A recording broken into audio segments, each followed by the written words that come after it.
السلام علیکم سر۔ وعلیکم السلام۔ اچھا سر، یہ بتائیں آپ نے جو 2018 کی ووٹنگ ہوئی ہے وہ آپ نے کس کو دی ہے؟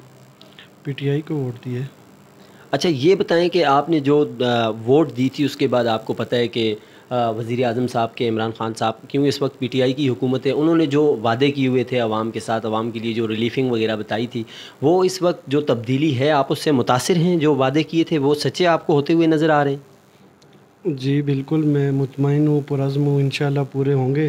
کچھ ہو رہے ہیں، شاید کچھ نہ ہو پائیں، لیکن کوشش وہ پوری کر رہے ہیں۔ اچھا 5 سال کے اندر وہ اپنے یہ سارے وعدے پورے کر لیں گے؟ امید تو ہے۔ اگر ان کو 5 سال سے زیادہ ٹائم دیا جائے تو آپ کا کیا خیال ہے کہ وہ اس ملک کو وہاں پہنچا دے گے جو تمام انہوں نے وعدے کیے ہوئے تھے؟ بالکل جی، ان کو ٹائم دینا چاہیے۔ ایک تو وہ کرپٹ نہیں ہیں، ایماندار ہیں، اور آہستہ آہستہ اب تو ماشاءاللہ سے بڑے اچھے انہوں نے فیصلے کیے ہیں۔ ملک جو ہے وہ بالکل جو ہے نا بری حالت میں تھا، اب کافی بہتر ہو گیا ہے، اور انشاءاللہ امید کی جا سکتی ہے اگر ان کو اور ٹائم دیا گیا تو وہ ڈیلیور کریں گے۔ اچھا عمران خان صاحب کے لیے کوئی پیغام؟ خان صاحب کے لیے یہی پیغام ہے کہ بس اس وقت لوگوں کا مسئلہ ہے مہنگائی کا، یہ مہنگائی تھوڑی کم ہو جائے، کیونکہ بڑی برداشت کر لی عوام نے۔ مہنگائی کم ہو جائے تو باقی کوئی اتنا خاص نہیں ہے، باقی وہ اپنے کام میں لگے رہے ہیں، ان کا منشور جو ہے وہ اس کے مطابق کام کر رہے ہیں۔ پاکستان میں اس وقت ڈیمز بن رہے ہیں، ترقیاتی کام ہو رہے ہیں، لیکن یہ بھی نہیں ہے کہ سارے ترقیاتی کام ہی ہوتے جائیں۔ 7 اسپتالوں کا نظام دیکھیں آپ، اسلام آباد میں دیکھیں، کسی بھی جگہ کے پی کے میں دیکھیں، اسپتال اچھے ہو رہے ہیں، پولیس اچھی ہو رہی ہے۔ جو چھوٹے چھوٹے بیچ میں مسائل ہیں وہ ایک دم سے حل ہوں گے نہیں، کیونکہ یہاں پہ جو لوگ سروس پہ بیٹھے ہوئے ہیں ان کو پچھلی حکومتوں نے، کسی نے 10 سال پہلے کا بیٹھا ہوا ہے، کوئی 20 سال پہلے کا بیٹھا ہوا ہے، تو وہ عمران خان نے تو ان کو اپوائنٹ نہیں کیا، اور نہ عمران خان ان کو نکال سکتا ہے۔ اور یہ بتائیں کہ آپ نے آئندہ ووٹ کس کو دینی ہے، یہ سچی بات بتائیے گا۔ یہ بات بتانے والی تو نہیں ہے، بہرحال انشاءاللہ اگر یہی پالیسیز ٹھیک رہیں پی ٹی آئی کی تو پی ٹی آئی کو دیں گے، چاہے اور اگر پالیسیز نہ صحیح رہی تو پھر کیا کریں گے؟ تو پھر سوچیں گے۔ السلام علیکم سر جی۔ وعلیکم السلام سر۔ اچھا یہ بتائیں جو گزشتہ 2018 کی ووٹنگ ہوئی آپ نے اس میں ووٹ کس کو دیا تھا؟ ہم نے نون لیگ کو ووٹ دیا تھا۔ اچھا نون لیگ کو ووٹ دیا تھا۔ نون لیگ تو اس دفعہ آپ کو پتہ ہی ہے بڑے مسائل کا شکار ہو گئی ہے، بلکہ ان کے اوپر کافی کیسز آ گئے ہیں، اور جو موجودہ حکومت ہے وہ پی ٹی آئی کی ہے، اور پی ٹی آئی کے آپ کے سامنے بہت سارے وعدے تھے عوام کے ساتھ، بہت سارے ریلیفنگ ان کو دینی تھی، تبدیلی جو لانی تھی آپ نے وہ تمام پی ٹی آئی کے چیئرمین عمران خان صاحب کے بارے میں سنا ہی ہوگا کہ عمران خان صاحب نے بہت سارے ایسے وعدے کیے تھے کہ جو اس وقت موجودہ طور پہ آپ کو کیا نظر آتی ہے وہ تبدیلی اور وہ وعدے اس وقت مکمل ہو رہے ہیں یا نہیں ہو رہے ہیں؟ نہیں جی، ان کا کوئی بھی وعدہ مکمل نہیں ہوا، اور کہہ رہے تھے تبدیلی، کوئی تبدیلی بھی نہیں آئی ہے۔ مہنگائی بڑھ گئی ہے، کاروبار رک گئے ہیں۔ تو نون لیگ کے دور میں آپ کیا محسوس کر رہے تھے؟ اس وقت آپ کا کاروبار صحیح چل رہا تھا؟ جی بالکل، نون لیگ کے دور میں بہت اچھا کاروبار چل رہا تھا ہمارا، اور مہنگائی بھی نہیں تھی اتنی، تو کام صحیح چل رہا تھا۔ اور اس دور میں آپ کا کیا کام نہیں چل رہا ہے؟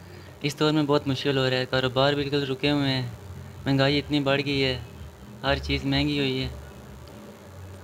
اچھا یہ بتائیں کہ آپ آئندہ ووٹ کس کو دینا چاہیں گے؟ نون لیگ کو انشاءاللہ۔ اچھا نون لیگ شاید آئندہ ووٹنگ کرے ہی نہ تو پھر آپ کیا کریں گے؟ یعنی ووٹنگ کرے گی، کیوں نہیں کرے گی؟ اچھا چلیں، آپ کے تو اچھے خیالات۔ السلام علیکم سر۔ جی وعلیکم السلام۔ اچھا سر، جو 2018 کے الیکشن ہوئے آپ نے کون سی پارٹی کو ووٹ دیا تھا؟ سر 2018 کے الیکشن میں نے ووٹ تو نون کو دیا ہے۔ اور یہ بتائیں کہ اس وقت جو موجودہ حکومت ہے وہ تو پی ٹی آئی کی ہے، اور پی ٹی آئی نے آپ کو پتہ ہے تبدیلی اور عوام کے ساتھ بہت سارے ان کی مشکلات کی آسانیوں کے لیے وعدے کیے ہوئے تھے، وہ وعدے اور وہ تبدیلی اس وقت آپ کو مکمل طور پہ نظر آ رہی ہے؟ ملک کے اندر کیا حالات آپ کو نظر آ رہے ہیں؟ آپ کیا کہنا چاہیں گے؟ سر دیکھیں، تبدیلی کی بات جو کر رہے ہیں آپ کو، ابھی تک تو ہمیں کوئی تبدیلی نظر نہیں آئی ہے۔ تبدیلی یہ ہے کہ ہمیں نظر آئی ہے وہ مہنگائی، کیونکہ مہنگائی آپ دیکھ لیں، آپ پاکستان میں مہنگائی 100% سے بھی اوپر چلی گئی ہے، تو اس میں اب ہم اور کیا تبدیلی دیکھیں گے؟ تبدیلی تو اس کو ہم بولتے ہیں کہ کچھ چیز میں کمی آئے، مہنگائی میں کمی آئے۔ یہاں پہ تو لوگوں کو اتنا مشکلات ہو رہے ہیں، تو اس میں تو ہمیں کوئی ایسی تبدیلی نظر نہیں آئی۔ یہ بتائیں کہ نون لیگ کے دور کے اندر آپ کو کیا آسانیاں نظر آ رہی تھی کہ اس کے برعکس اب آپ کو یہاں پہ مشکلات نظر آ رہی ہیں؟ سر نون میں دیکھیں، اگر بات کریں پاکستان میں ترقیاتی کاموں پہ سب سے زیادہ کام ہوا ہے۔ جتنی بھی آپ پاکستان میں موٹر ویز دیکھیں، جتنا بھی ترقیاتی کام ہے وہ نون کے دور میں ہوا ہے۔ باقی مہنگائی بھی اس ٹائم کنٹرول میں تھی، اتنی زیادہ نہیں تھی جتنی اب تبدیلی میں آ گئی ہے۔ اچھا، اب آپ یہ بتائیں کہ آپ نے آئندہ ووٹ کس کو دینا پسند کرنا ہے؟ سر آئندہ ووٹ کی بات کر رہے ہیں تو پھر وہ تو بھی سوچیں گے سر کون سا. نہیں بتا دیں، آپ کے ایک ہوتا ہے نا خیال میں کہ یہ جو موجودہ حالات ہیں ان کے، وہ مجھے پسند یا ناپسند، تو اسی لحاظ سے وہ. سر موجودہ حالات کی آپ بات کر رہے ہیں تو پھر تو ہم آئندہ بھی نونی کو ووٹ دیں گے. ہو سکتا ہے جو عمران خان صاحب نے وعدے کیے ہیں وہ سچے ہو جائیں تو پھر. سر سچے تو ہمیں ابھی تک کچھ بھی نہیں لگ رہے.